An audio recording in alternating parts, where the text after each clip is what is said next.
Miss, isusoli ko na lang ito. Oh, bakit ho? May problema ho ba? Oh, wala ho. Okay na naman ho ako. Bigyan niyo na lang sa kanya.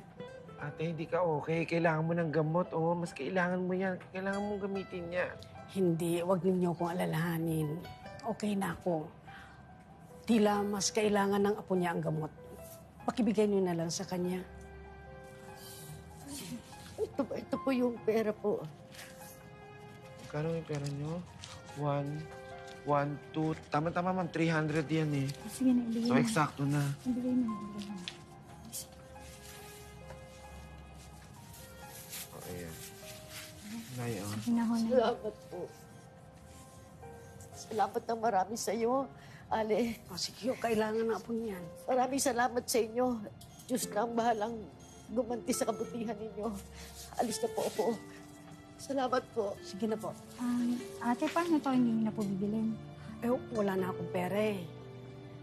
Ate, kailangan mo to eh. Gamot mo to.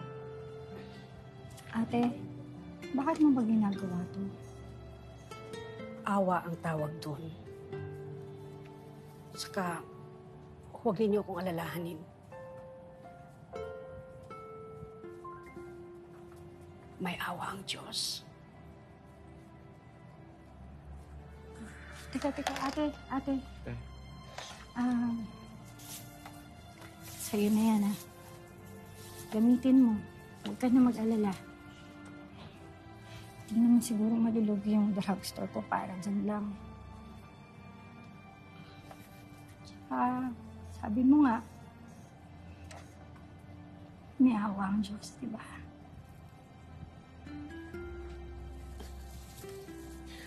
Maraming salamat po. Maraming salamat. Maraming salamat po.